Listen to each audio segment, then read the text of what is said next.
নমস্কাৰ বন্ধু বান্ধৱীসকল অতি গুৰুত্বপূৰ্ণ আৰু অতি মোষ্ট অৱেইটেড আপডেট লৈ আহিছোঁ আপোনালোকৰ কাৰণে ইতিমধ্যে NIS কেছ লিষ্টেড হৈছে 1 ছেপ্টেম্বৰৰ কাৰণে সো ইমান দিনে যি অপেক্ষা কৰি আছিলোঁ যি পেণ্ডুলাম ষ্টেটাছ এটা হৈ আছিলে কি হ'ব কি নহ'ব কেতিয়া ফাইনেল হিয়াৰিং হ'ব সো আমি আশা কৰিব পাৰোঁ যে 1 ছেপ্টেম্বৰত নিশ্চয় কিবা এটা ৰিমাৰ্কেবল জাজমেণ্ট নিশ্চয় আহিব যিটো জাজমেণ্ট তথা যি অৰ্ডাৰে হয়তো 4500 ডকুমেণ্ট ভেৰিফিকেশ্যনৰ পথ মুকলি কৰিব আৰু 5550 মেৰিট লিষ্ট অতি সোনকালে দিয়াত নিশ্চয় সহায়ক হ'ব বুলি আমি আশাবাদী যিয়ে নহওক আপোনালোকে ইয়াত চাব পাৰে ৰূপম ৰয় এণ্ড আদাৰ্ছ ঠিক আছে WPC 3794 কেছ নম্বৰ আছিলে ইয়াত স্ক্ৰীণত মই শ্ব' কৰিছোঁ চ' লাষ্ট 30 জুলাই এটি অৰ্ডাৰ আহিছিলে আপোনালোকে গম পায় চ' তাৰ পাছত IFI লৈছিলে আকৌ DW ফালৰ পৰা কোৰ্ট এফিডেভিট দিয়া হৈছিলে 10 দিনৰ সময় সীমা বিচাৰিছিলে তাৰপাছত তেওঁলোকে আকৌ কোৰ্ট এফিডেভিট ফাইল কৰিলে থ্ৰু এফিডেভিট তেওঁলোকে নিজৰ যিখিনি ক্লেৰিফিকেশ্যন বা নিজৰ যিখিনি আৰ্গুমেণ্ট আছিলে তেওঁলোকে জনাইছে চ' তাৰপাছত ফাইনেলি 1 ছেপ্টেম্বৰৰ কাৰণে কেছ পুনৰ লিষ্টেড হৈছে চ'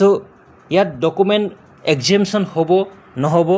ইন ছাৰ্ভিচকে দিবনে সকলোকে এক্সেমশ্যন কৰিব সেইখিনি মহামান্য উচ্চ ন্যায়ালয়ে নিশ্চয় হিয়াৰিং কৰিব আৰু নিশ্চয় তেওঁলোকৰ ফালৰ পৰা কিবা এটা অৰ্ডাৰ পাছ কৰিব তাৰপাছত চৰকাৰৰ কাম কাজ নেক্সট দিশত আগবাঢ়িব এতিয়া অন্য কিছু কথালৈ আহোঁ বন্ধু বান্ধৱীসকল যে ইতিমধ্যে আমি গম পাইছোঁ যে অক্টোবৰ মাহত মেগা এপইণ্টমেণ্ট দিয়াৰ কথা চলি আছে নহয় জানো চ' এতিয়া এই NISৰ আউটকামৰ দ্বাৰা আমি গম পাম যে এই মেগা এপইণ্টমেণ্ট প্ৰক্ৰিয়াত আমাৰ 5550 আৰু 4500 ইনক্লুড হ'ব নে নাই কিন্তু ইতিমধ্যে মুখ্যমন্ত্ৰী মহোদয় তথা চৰকাৰৰ ফালৰ পৰা জনোৱা হৈছে যে এইখিনি ইনক্লুড হ'ব কাৰণ মেগা এপইণ্টমেণ্ট দিবলৈ হ'লে বন্ধু বান্ধৱীসকল মই ইতিমধ্যে জনাইছোঁ যে অলমষ্ট 40,000 দিয়াৰ কথা কৈছে যিহেতু চ' থাৰ্ড গ্ৰেড ফ'ৰ্থ গ্ৰেড মিলাই অনলি আছে কিমান 12,000 প্লাছ ছামথিং আছে আৰু কামাণ্ডোৰ আছে ঠিক তেনেকৈ GT আৰু বিভিন্ন ধৰণৰ ডিপাৰ্টমেণ্টত আছে তথাপি যদি 5550 আৰু 4500 এপ্ৰক্স আমাৰ 10,000 নহয় জানো এপ্ৰক্স এইখিনি যদি ইনক্লুড নহয় তেতিয়াহ'লে কি হ'ব তেতিয়াহ'লে এইখিনি পোষ্ট হয়খিনি হয়তো সেইখিনি মাত্ৰা নাপাব পাৰে সেইখিনি নাম্বাৰছ অফ পোষ্ট হয়তো ঢুকি নাপাব চ' সেইকাৰণে এইটো সম্পূৰ্ণ আমি আশাবাদী হোৱাটোৱে ভাল যে এইখিনি ইনক্লুড কৰিবই চৰকাৰ সদিচ্ছা আছে আৰু অক্টোবৰ 9 তাৰিখে যি মেৰিট লিষ্ট প্ৰকাশ হয় 10 তাৰিখে যেতিয়া ADRৰ এপইণ্টমেণ্ট দিম বুলি কৈছে চ' খুব সম্ভৱ সেইটো সময়ত এইখিনি হৈ যাব পাৰে গতিকে আপোনালোকে ইমান দিন ধৰি যি আশা কৰি আছিলে যি কষ্টৰ ফল ধৈৰ্যৰ ফল বুলি ক'ব লাগিব অলমষ্ট 3 years হ'ল চ' এই 3টা বছৰৰ যি অপেক্ষা কৰি আছে আপোনালোকে চ' ইয়াৰ ফাইনেল আউটকাম বা ফাইনেল ফল আপোনালোকে পাই যাব অতি সোনকালে ইয়াতে দুই এটি কথা মই মেনশ্যন কৰিব বিচাৰিছোঁ বন্ধু বান্ধৱীসকল যদি আপোনালোকে UP আৰু LPত দুটাতে চিলেকশ্যন হয় কি হ'ব বিভিন্ন ধৰণৰ প্ৰশ্ন আছিলে যদি হোম ডিষ্ট্ৰিক্টত LPৰ হ'ল আৰু অন্য ডিষ্ট্ৰিক্টত UPৰ হ'ল তেতিয়াহ'লে নিশ্চয় এটা কথা আমি গম পাইছোঁ যে যদি দুটা পোষ্টতে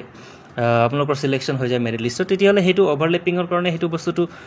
চৰকাৰে ইতিমধ্যে ব্যৱস্থা গ্ৰহণ কৰিছে বা কৰিব এইটো অনলি এটা পোষ্টতহে দিব আপোনালোকক আৰু বেছি সম্ভৱ আছে বেছি পচিবিলিটি আছে UPত দিয়াৰ যদি UP দুটাতে পাছ কৰে বা মেৰিট লিষ্টত আহে চ' আপোনালোকৰ UPতে হোৱাৰ সম্ভাৱনা বেছি আছে ঠিক আছে আৰু এটা বস্তু মই কনফাৰ্ম কৰিব বিচাৰিছোঁ ৰিচেণ্টলি যি GT হৈ গ'ল বন্ধু বান্ধৱীসকল তাত তেওঁলোকে কিন্তু তেনেকৈ প্ৰভিজনেল মেৰিট লিষ্ট বা 2-3খন মেৰিট লিষ্ট উলিওৱা নাই তেওঁলোকে কাট অফ জনাই দিছে কেটেগৰী ৱাইজ স্ক্ৰীণত আপোনালোকে দেখাব পাৰে কাট অফ জনাই দিছে কেটেগৰী ৱাইজ আছামিজ মিডিয়ামত কিমান গ'ল আনৰিজাৰ্ভত বা SC বা STP ঠিক তেনেকৈ Bengali medium Bodo medium English medium Hindi medium Manipuri medium চ' কাট অফ দিয়াৰ পাছত তেওঁলোকে ফাইনেল এটা লিষ্ট প্ৰিপেয়াৰ কৰিছে আৰু ফাইনেল লিষ্টে তেওঁলোকে দিছে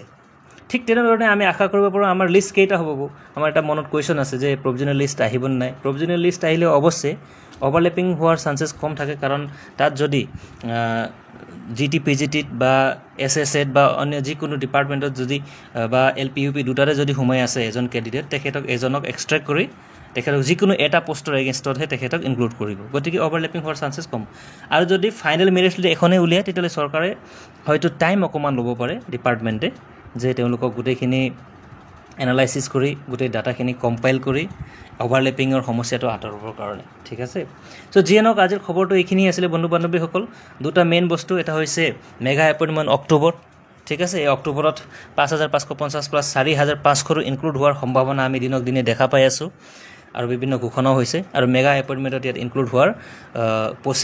প্ৰবেবিলিটিটো বাঢ়ি গৈছে